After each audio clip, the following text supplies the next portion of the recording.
What's good, YouTube? Epic here, and last time I gave you guys 5 players to pass on in fantasy football. So today, we're doing the opposite. I'm giving you 5 guys in ESPN's top 50 that I'm reaching on in fantasy. What that means is that I would take these guys higher than they are ranked. I'm not saying they're going to be the next face of fantasy football that place is safely reserved for David Johnson, but rather outperform some players that are ranked higher. I know a lot of you guys already had your draft, and that's fine, but hopefully I can make you feel a little bit better about your picks, or maybe finesse someone in your league to give you one of these 5 guys. And without further ado, let's get to number 5. Number 5, Stefon Diggs. Diggs is currently ranked as the number 21 wide receiver. He was primed for a breakout season last year. Now while it was a sample size, in his first 2 games he got 16 passes for 285 yards. And then AP got hurt, then the Vikings O-line started to collapse, then Diggs hurt his groin and missed week 5. He would come back, but to a weaker offensive line, a vulnerable QB, and a Vikings team spiraling down the NFC North. That still didn't stop him from grabbing 34 passes for 320 yards from weeks 8 to 10, and then he re-injured his groin, and just wasn't the same player the rest of 2016. What I'm trying to say here is Stefon Diggs is good. Actually, really good. He's got the footwork, the speed, the route tree to burn NFL DBs at the highest level. Unfortunately for Diggs, he may never become the star receiver he has the potential to be due to mediocre QB play. But that's not stopping me from taking a mid-round flyer. Diggs is the clear number 1 in a Vikings offense that doesn't have any other consistent weapons aside the injury-prone Kyle Rudolph. We saw what Diggs can do when healthy, and if Sam Bradford should have more time to make his throws with an improved Vikings O-line, it's going to be good. My bold prediction for Diggs is that he'll finish in the top 5 in receptions at the end of 2017. Number 4, Ty Montgomery. Montgomery is ranked as the number 19 running back. If you would have told me at the beginning of last year that a starting running back for my Green Bay Packers would not be Eddie Lacy, not James Starks, heck, not even an actual running back, but rather wide receiver and 2015 third-round pick, Ty Montgomery. If you would have told me that, I would have yawned Aaron Rodgers style and walked away. But somehow, Montgomery not only became the starter, but thrived in limited work. His ability to burst through holes, break tackles, and come out and catch passes led Packers GM Ted Thompson to let fat-ass Eddie Lacy walk to the rival Seattle Seahawks. Forget about the fact that Montgomery only had 1 game of 10-plus carries all of last season. Aaron Rodgers is not going to throw the ball as much as he did last year. The Packers want to establish a strong rushing attack so Rodgers in the passing attack can stay fresher down the stretch. That starts with Montgomery. I know the Packers drafted 3 backs, but that's only because Montgomery is still inexperienced and unfortunately suffers from sickle cell, which might take him off the field. But I'm not passing on number 88. His value increases enormously due to his ability to catch passes. I see him as a poor man's David Johnson, and if he's anything like DJ, he's worth a 3rd-round pick. My bold prediction for Ty Montgomery is that he'll do what DJ did last year, rush for 1,000, catch for 1,000. Number 3, Terrell Pryor. Pryor is ranked as the number 14 receiver. Over the course of 2 years, Terrell Pryor went from first-round quarterback bust to a legit number 1 wide receiver. How he made the transition to wideout is truly remarkable. Last season, Pryor was one of the very few bright spots on a 1-15 Cleveland Browns team.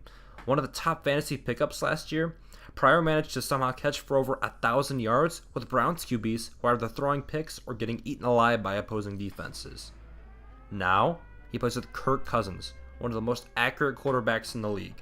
He'll replace Deshaun Jackson as the team's deep threat and get significantly more red zone targets, considering his 6'4" frame pretty much outs any Redskins wideout by a mile. What the scariest thing about Pryor is that he was so effective last season in only his first year as a wideout. I look at him as a rookie sensation, but with the IQ of a 28-year-old veteran. I look at this as being his 2nd season and ready to fully break out. Remember last video when I was talking about finding queued up side wideouts in the 3rd and 4th rounds? How there's always a guy that's going to receive massive targets and finish as a 1st-round fantasy pick by season's end? Terrell Pryor is that guy for me this year. My bold prediction for Pryor is that he catches more touchdown passes from fellow red zone monster Jordan Reed.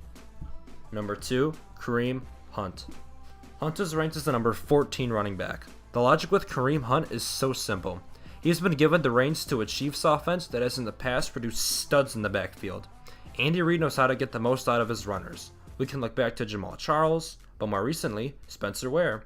Many football analysts view Ware as a backup running back who's nothing more than a change of pace. Well, he was a top 10 fantasy back last year. Remember Andrew West? Yeah, he was a fantasy commodity at one point. Kareem Hunt will follow suit. Spencer Ware is done for the year, and Hunt will take a full workload on fresh legs. He's a 3-down back with the body to move the chains at any time. The Chiefs will continue their tradition of producing top-tier fantasy backs. Kareem Hunt is next on the list. My bold prediction for Hunt is that he will finish as a top 7 fantasy back and will be taken in the second round in 2018 drafts. And number 1, Marshawn Lynch. Lynch is ranked as a number 17 running back. Marshawn Lynch is kind of like President Donald J. Trump in terms of fantasy. You either love him or you hate him. I don't love President Trump, but you best believe I love me some beast mode.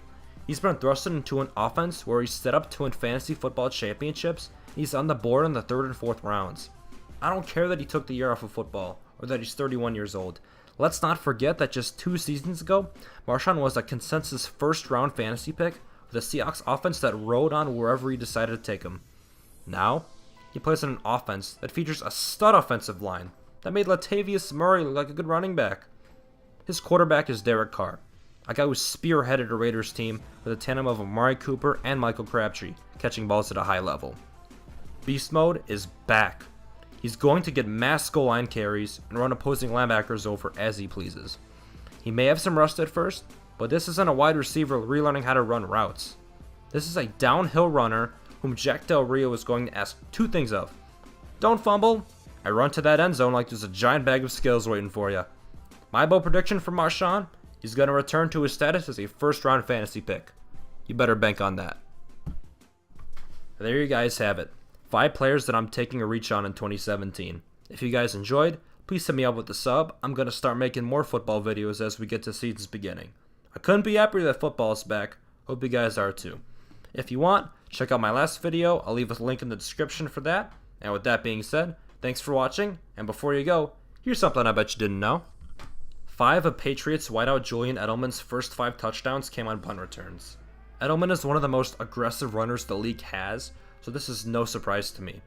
Get well soon, Joels, and to those who drafted him, don't say I didn't warn you. Alright, see you guys next time.